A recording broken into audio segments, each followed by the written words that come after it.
I had a chance to do a satellite interview with Paul and Mira Sorvino. Let's take a really good look at this. Hi. Hello. Good morning. This is James the Movie Man with Paul and Mira Sorvino. Good morning. Fine. Good, thank you. Great.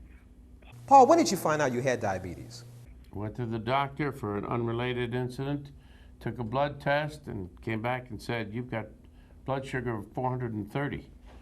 I said, "What does that mean?" He said, "It means you have diabetes." So I went back to my regular doctor, and he put me on a regimen of diet, exercise, medication, oral medication, and But you weren't. and diet modification, you know, and working out, exercise. But you weren't completely adhering to it at No. first. So this was 4 years ago, and he didn't quite. He sort of was.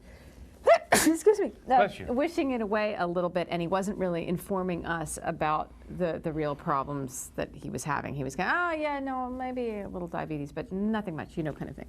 Yeah. And then one day he served me this wonderful dish of pasta fazool, which is a Neapolitan treat. And this was 15 months ago. And after he had enjoyed a bowl of it, all of a sudden his face turned kind of ashen purple, and he slumped like that. And I thought he was going to faint or something right in front of me, and I didn't know what was happening. And I was like, Dad, what, you know, do I need to call the ambulance? He said, "I'm going to go lie down." And I stood outside his door, and then he said, like 20 minutes later, "I think it's the diabetes. I've taken some meds, and I think I'm feeling a little better." But that's when I realized I knew nothing about it. I needed to inform myself about the condition, about how I could help him, because I love my dad to the skies, and I want to make sure that he's I there. don't particularly care for her, though. I don't understand why. He's got to stick around to be there for my kids. Definitely. Now, how did you control your blood sugar levels?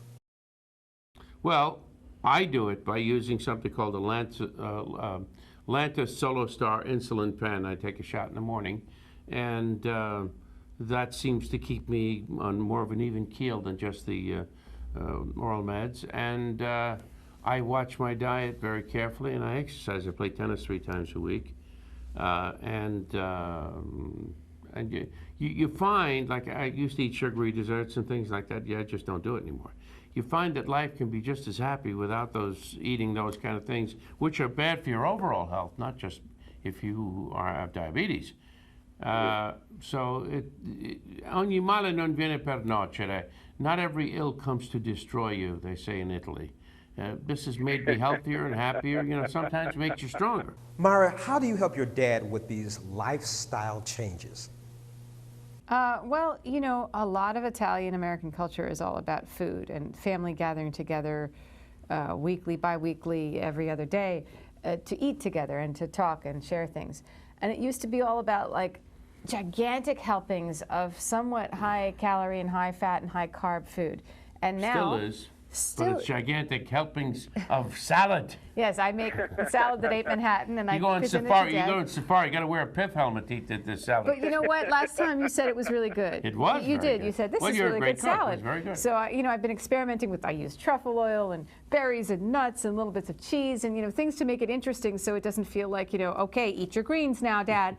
And then instead of having a dessert after dinner, instead we take a walk together and we actually walk on the beach with the my kids. Oh, that's so much it fun. becomes like a beautiful memory. So we're sort of all living healthier via our effort to support Dad in sticking to the straight and narrow on his diabetes plan, and it's working well. He's really, really healthy. And we're also teaching our own kids about how they can have a healthy diet and how they can be more active outdoors, and maybe, because we're related to Dad, we may be in line for diabetes type 2 ourselves. God forbid. So this is preventative. And the diabetescostars.com website can tell you more about our story and ways that you can help your loved one combat this and take control of their blood sugars rather than the other way around. It's very empowering. It's not gloom and doom. It's all about you can do this, and especially with the help and love of your nearest and dearest, you can be the master of your health.